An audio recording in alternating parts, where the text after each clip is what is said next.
good horse needs to have a lot of heart and try.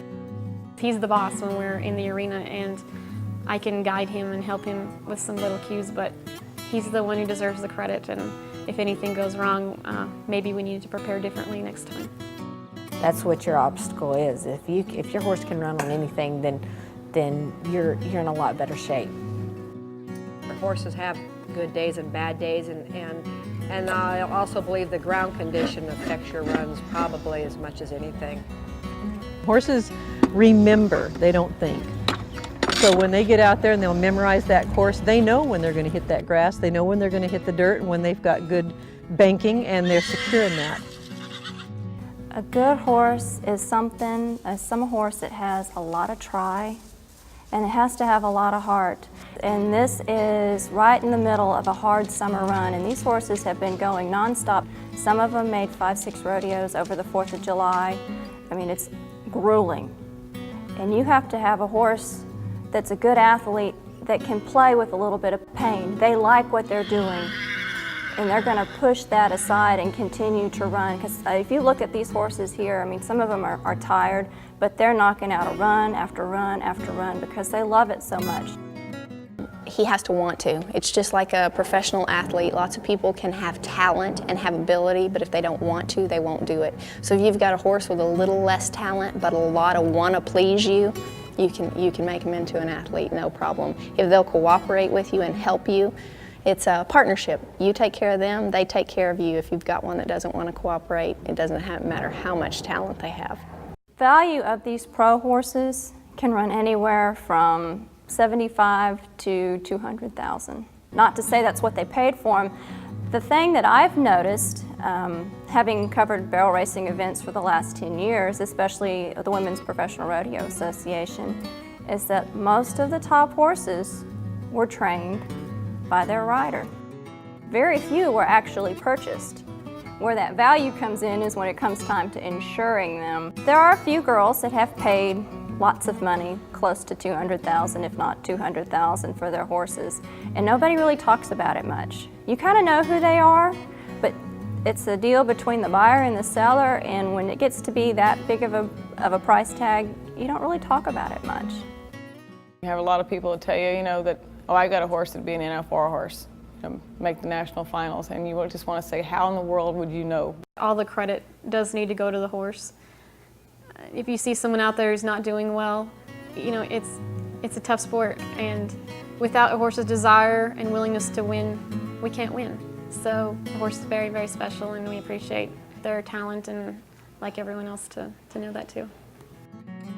It's somewhere between 80 and 90% horse and the rest rider, and sometimes a better rider can improve a horse that's maybe not at that level, but for the most part, and with the way that the horses and the breeding is going, it's like anything else, the athletes, as far as the horses are just getting so much better.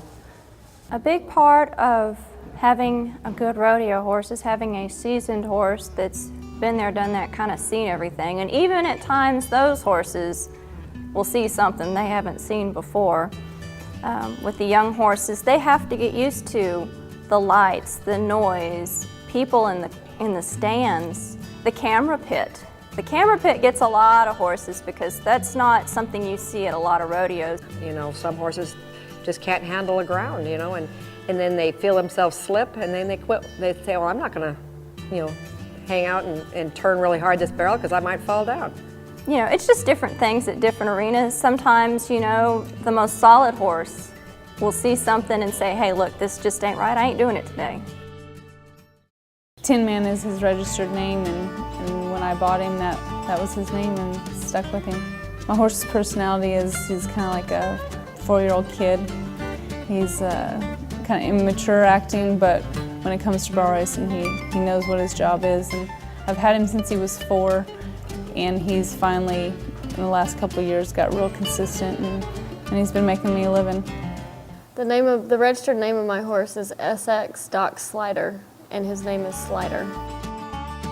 I would say he's not calm or relaxed. He is always on the go. He's always got his ears perked up. He always wants to know what's going on.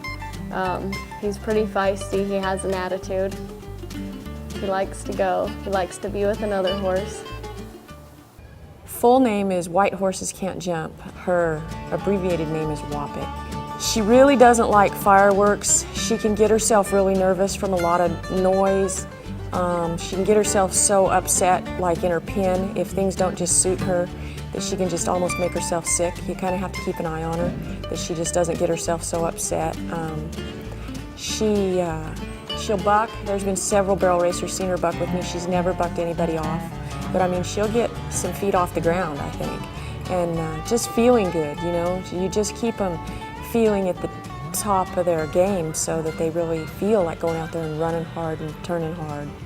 You know, you want them to run as hard as they can and turn so hard it snaps your neck. He's called Truck. Part of his registered name is Truckin' Wrangler, but he's kind of built like a tank. My niece told me I named him wrong. It shouldn't be Truck, it should be Semi, because he's rather large, but it's suitable for him. He pretty much thinks he's the king. He's kind of like Seabiscuit. He doesn't waste any energy. You'll find him laying down or sleeping most of the day. Warming him up, he's super slow. I mean, you just want to get off and push. He trots and stops, and he lopes and he stops, and he has no energy. You couldn't think, you know, he'd outrun someone in grade school. And then you pick up both reins and go up the alleyway, and it's game on. He does his job. Horse's name is Jack Fork Billy. She's an 11-year-old gray mare. My horse is a brat. That's probably the other reason why I don't travel with a lot of people. She has to be in the last hole in the trailer. Or I've hauled with people where she's shredded their horse's legs and it cost me a lot in a vet bill. So she has to be in the last hole. She doesn't stand tied to the trailer. My trailer have a huge hole in it from her kicking in the door. The biggest difference between a racehorse as far as a thoroughbred and a barrel racing horse is the ability to turn quickly and to shut down that speed. And there's a lot of horses that are crosses with thoroughbreds, and that's where the speed comes from in barrel racing. But because a slow horse isn't going to get you from that third barrel across the finish line. But it takes an athlete and a horse that can start quickly, accelerate, shut down the speed, turn, and then gather that momentum quickly again. And usually a racehorse like a thoroughbred that's bred for long distances doesn't have that athletic component. The public thinks that we beat horses into submission, that we force them to do what they want, and that they don't perform willingly, and that is a great misconception. If you have a great barrel horse, he craves it. I mean, they get nervous before we come in and they dance sideways and everybody's like, oh my God, crazy barrel horses. But it's not that. It's like a kid going to a candy store. They're so excited to finally get up there and they want to perform for you that they can't wait to go. And the public misconstrues that sometimes, that we've beat them and we've done this and we've done that, and they get mad if, you know, they see us set them in the ground and back them up a little bit. But if you've ever had a kid and you didn't discipline them and they walked all over you, it's the same thing with a horse. They expect you to discipline them and to take care of them, and they know where the line is, just like your kid would, and every once in a while they push it, you put them back in their place, and they respect you even more for it. Maybe in the barrel racing, misunderstood is maybe when we whip our horses coming home and over and under them, and it's not cruel at all. We love our horses. I love my horse and take good care of him. Call me up, come spend a week, come see how my horses are treated. You know, they're like pets. I'd let my horses in the house if I could. I mean, people only see the competitive side of it, the animal rights people, and oh, we're spurring them and whipping them, except they don't see the part where, you know, I ride bareback at home and my horse can go around the barrels, I think, without me. I think I could strap a dial on him and he would do it.